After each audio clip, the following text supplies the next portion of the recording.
Hi friends, welcome to our channel. ரீசெண்டாக ஒரு year puts வாங்கினோம். பார்க்கலாம், Airdopes 191G. இது அன்பாக்சிங் வீடியோ கிடையாது. 1 வீக் முன்னாடியே நான் இதை வாங்கிட்டேன், யூஸ் பண்ணிகிட்ருக்கேன். ஸோ இதை பற்றி நான் ஒரு ரிவ்யூ வீடியோ மாதிரி உங்களுக்கு ஷேர் பண்ணுறதுக்காக இந்த வீடியோ போட்டிருக்கேன். இதில் சில வாரண்டி கார்ட்ஸு இதெல்லாம் இருக்குது. உள்ள இதுக்கு ஒரு யூசர் மேனுவல் மாதிரி கொடுத்துருக்காங்க. நம்ம எப்படி இதை யூஸ் பண்ணணும், ஸ்டார்ட் பண்ணணும், சார்ஜ் பண்ணணும், அந்த மாதிரியான டீட்டெயில்ஸ் எல்லாம் இதில் இருக்குது. ஸோ இது வந்து ஒரு பேம்ப்ளெட் மாதிரி. அதில் வந்து எப்படியெல்லாம் இதோட சும்மா ஒரு அட்வர்டைஸ்மெண்ட் மாதிரின்னு வைங்களேன். இது ட்ரபிள் ஷூட்டர். இப்போது இன்கேஸ் நமக்கு அது இயர்பட் சரியாக ஒர்க் ஆகலைன்னா என்ன பண்ணணும், எப்படி ரீசெட் பண்ணணும், ஃபேக்ட்ரி ரீசெட் பண்ணணும், அந்த டீட்டெயில்ஸ் எல்லாம் இருக்குது.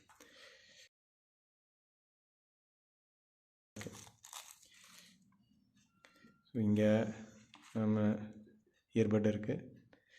ஸோ இது பாக்ஸ் வந்து நல்லா இருக்குது, பார்க்க ஒரு ஹெக்ஸகன் ஷேப்பில் இருக்குது. ஓகே, இதில் ஒரு சின்ன பாக்ஸ் மாதிரி கொடுத்துருக்காங்க. அதுக்குள்ளே நமக்கு சார்ஜர் கொடுத்துருக்காங்க. இது வந்து C டைப் சார்ஜர். ஸோ பார்க்கலாம், இது C டைப் ஃபிக்ஸ் ஆகும். இது ரெகுலரான நம்மளோட ஃபோன் சார்ஜர்லேயே இதை கனெக்ட் பண்ணி இந்த USB கேபிள் கனெக்ட் பண்ணி நம்ம சார்ஜ் பண்ணிக்க முடியும். ஓகே, இது நாங்கள் ஃப்ளிப்கார்ட்டில் தான் ஆர்டர் பண்ணி வாங்கினோம். இதோட ப்ரைஸ் வந்து 1600 to 700 அந்த ரேஞ்சில் இருக்குது. இதோட ஃப்ளிப்கார்ட்டோட லிங்க் அண்ட் டிஸ்கிரிப்ஷனில் கொடுத்துட்றோம், நீங்கள் செக் பண்ணிக்கலாம்.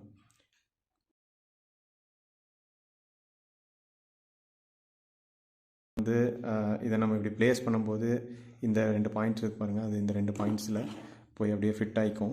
அதே மாதிரி தான் இங்கேயும் இருக்குது. இது இப்படி போய் அதில் ஒரு இதில் வந்து மேக்னெட்டிக் மாதிரி வச்சு அப்படி விட்டால் போய் ஃபிட் ஆகிக்குது. ஸோ அந்த சார்ஜிங், இந்த பாக்ஸை வந்து நம்ம தனியாக சார்ஜ் போட்டு வச்சுக்கணும். ஸோ நம்ம வெளியில் எடுத்துகிட்டு போனால் கூட இந்த பாக்ஸில் இருக்கிற சார்ஜினால் இந்த இயர்பட்ஸ் வந்து சார்ஜ் ஆகிட்டே இருக்கும். நார்மலாக இயர்பட்ஸ் எல்லாம் பார்த்திங்கன்னா இப்படி இந்த இது ஸ்ட்ரைட்டாகவும் இங்கே வந்து இயர்பட் வந்து டுவர்ட்ஸ் நம்மளோட இயர் ட்ரம்மை நோக்கியும் இருக்கிற மாதிரி இருக்கும். சும்மா ஜஸ்ட்டு வெர்டிக்கலாக இருக்கும். பட் இது பார்த்திங்கன்னா இது இப்படி போய் டேப்பராக போகிற மாதிரி இருக்குது. ஸோ இது நேராக நம்மளோட காதை போய் அஃபெக்ட் பண்ணாது. ஸோ இது வந்து கொஞ்சம் சேஃபான டிசைன்னு கூட எனக்கு படுது. பட் சவுண்ட் குவாலிட்டியில் எந்த விதமான ப்ராப்ளமும் இல்லை, நல்ல சவுண்ட் குவாலிட்டி இருக்குது. பேஸ் எல்லாமே எனக்கு ரொம்ப சாட்டிஸ்ஃபையிங்காக இருந்தது. ஸோ இதோட மற்ற டிசைன் பற்றி பார்த்திங்கன்னா இந்த இடத்துல ஒரு டிரான்ஸ்பரண்ட் டிசைன் மாதிரி கொடுத்துருக்காங்க. நம்மளால் உள்ளே இருக்கிற அந்த எலக்ட்ரானிக் டிவைஸஸை கொஞ்சம் பார்க்க முடியும். ஸோ இது வந்து நார்மலாக இது ஒரு யூனிக் டிசைன் சொல்லலாம். மற்ற இயர்பட்ஸ்லலாம் இந்த மாதிரி நான் பார்த்ததில்ல.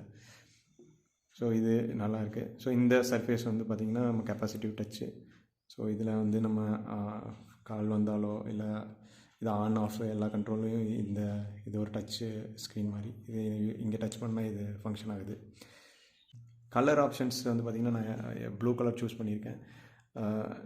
நீங்கள் ஃப்ளிப்கார்ட்டில் பார்த்தீங்கன்னா வெரைட்டி ஆஃப் கலர்ஸ் அவைலபிளாக இருக்குது.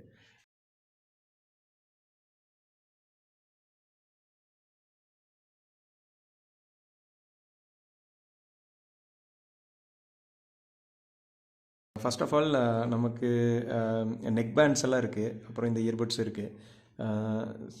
சில பேருக்கு நெக் பேண்டு வந்து கம்ஃபர்டபுளாக இல்லை, நம்ம வந்து பெட்டில் படுத்துகிட்டே கூட வீடியோஸ் பார்ப்போம், யூஸ் பண்ணுவோம். ஸோ அந்த மாதிரி டைமில் நெக் பேண்ட் எனக்கு கம்ஃபர்டபுளாக இல்லை அப்படின்னா இந்த இயர்பட்ஸ் வந்து ஒயர்லெஸ்ஸாக இருக்குது. ஸோ அதனால் வந்து கம்ஃபர்டபுளாக இருக்கும். டிஸ்அட்வான்டேஜ்னு பார்த்திங்கன்னா இது நம்ம காதுலேருந்து ஸ்லிப் ஆகி விழுந்துருமோ அப்படிங்கிற ஒரு பயம் இருக்க தான் செய்யுது. பட் என் காதில் இதை நான் பொறுத்துனா இது அழகாக பொருந்திக்குது. நான் தலையை ஷேக் பண்ணால் கூட அந்த வைப்ரேஷனில் கூட இதெல்லாம் வெளியில் வந்து விழுகலை. ஸோ இது வந்து கொஞ்சம் ரிலையபிளாக தான் இருக்குது. ஸோ இதோட ஃபங்க்ஷன் பார்த்திங்கன்னா நம்ம ஒன்ஸ் இந்த பாக்ஸ்குள்ளேருந்து இதை வெளியில் எடுத்த உடனே இதோட ப்ளூடூத் கனெக்டிவிட்டி வந்து நமக்கு மொபைல்லையோ இல்லை எதில் கனெக்ட் பண்ணணும்னு நினச்சிங்கனாலோ அதில் வந்து விசிபிள் ஆக ஆரம்பிச்சிடும், இந்த டிவைஸ் விசிபிள் ஆக ஆரம்பிச்சிடுது. ஸோ நீங்கள் கனெக்ட் பண்ணிக்கலாம். இப்போ இதை வந்து ஒரு வேளை ஆஃப் பண்ணணும் அப்படின்னா இதை கொஞ்சம் ஒரு 3 செகண்ட்ஸு லாங் ப்ரெஸ் பண்ணிங்கன்னா இது வந்து கெப்பாசிட்டிவ் டச் ஸ்க்ரீன் இது ஃபுல்லாக. ஸோ இதை 3 செகண்ட்ஸ் ப்ரெஸ் பண்ணி பிடிச்சோன்னா இது ஆஃப் ஆயிடுது. திருப்பியும் 3 செகண்ட்ஸ் ப்ரெஸ் பண்ணி பிடிச்சா ஆன் ஆகிக்குது. ஸோ நீங்கள் 2 இயர்படியுமே தனித்தனியாக ஆன் பண்ணிக்கலாம், ஆஃப் பண்ணிக்கலாம். ஸோ கனெக்ட் பண்ணும்போது எது வந்து ஆனில் இருக்கோ அது அந்த இயர்பட்ஸ் மட்டும் ஒர்க் ஆகும். ஸோ கால் வந்துச்சுன்னா இப்போ இதில் ஒரு டேப் பண்ணோம்னா அந்த கால் அட்டெண்ட் ஆகிடுது. அந்த கால் எண்ட் பண்ணணுன்னா 2 டேப் பண்ண வேண்டியதாக இருக்குது. ஸோ இதில் ஒரு கேமர்ஸ்க்காக ஒரு ஆப்ஷன்ஸ் கொடுத்துருக்காங்க. அது வந்து பீஸ்ட் மோட் அப்படின்னு சொல்லி ஒன்று கொடுத்துருக்காங்க. அது வந்து ஒரு 2 செகண்ட்ஸ் மட்டும் நம்ம வீடியோவோ ஏதாவது ஒரு மீடியா பார்த்துட்டு இருக்கும்போது ஒரு 2 செகண்ட்ஸ் இதை ப்ரெஸ் பண்ணி பிடிச்சோன்னா பீஸ்ட் மோட் ஆன் சொல்லி ஒரு சிக்னல் கொடுத்துட்டு அது பீஸ்ட் மோட் ஆன் ஆகிக்குது. பீஸ்ட் மோட்னால் என்ன அப்படின்னா லேட்டன்சின்னு சொல்லுவாங்க. இந்த லேட்டன்சி வந்து இப்போ நம்ம ஒரு வீடியோ பார்க்குறோம் இல்லைனா ஒரு ஆடியோ கேட்குறோம் அப்படின்னா ஓகே, மெயினாக இந்த வீடியோவில் தான் ப்ராப்ளம் வரும். வீடியோ நம்ம பார்த்துட்டு இருக்கும்போது வீடியோவுக்கும் நம்ம கேட்கும்போது வாய்ஸுக்கும் ஒரு டிஃப்ரென்ஸ் வரும் பார்த்திங்களா, அதுதான் லேட்டன்சி. லேட்டாக நமக்கு ரிசீவ் ஆகுறது. ஸோ அந்த லேட்டன்சி வந்து எலிமினேட் பண்ணுற மாதிரியான ஒரு மோடு தான் அந்த பீஸ்ட் மோடு. ஸோ நீங்கள் வந்து கேமராக இருந்தீங்கன்னா ரொம்ப ஃபாஸ்ட்டாக அந்த கேமிங் இதில் விளாண்டுருப்பீங்க. அப்போ வந்து அந்த லேட்டன்சி ப்ராப்ளம் ஃபீல் பண்ணுவீங்க. அதை எலிமினேட் பண்ணுறதுக்காக தான் அந்த மோட் கொடுத்துருக்காங்க. நான் ஒரு கேமர் கிடையாது. ஸோ அதனால் எனக்கு அந்த லேட்டன்சியை வந்து நான் வேறு எந்த நார்மல் வீடியோஸ்லேயும் ஃபீல் பண்ணல. ஸோ அதனால் அந்த பீஸ்ட் மோட் எனக்கு அதிகமாக யூஸ் ஆகலை. டிஸ்அட்வான்டேஜ்னு சொல்லணுன்னா இதில் வந்து நாய்ஸ் கேன்சலேஷன் அவ்வளோ நல்லா இல்லை. இப்போ நம்ம மொபைலில் ஃபோன் பேசிகிட்டு இருக்கும்போது அவுட் சைட் நாய்ஸு நல்லாவே வருது. இது அவ்வளோவா கேன்சல் பண்ணுறதில்ல. ஸோ அது ஒரு டிஸ்அட்வான்டேஜ். அப்புறம் இப்போ மொபைலில் இதை ப்ளூடூத்தை கனெக்ட் பண்ணிவிட்டு நான் மொபைலிருந்து ஒரு 10 ஃபீட்டுக்கு மேலே போனோன்னா என்னோடய வாய்ஸ் அவ்வளோ கிளியராக ரிசீவ் ஆகிறது இல்லைங்கிற கம்ப்ளைண்ட் இருக்குது.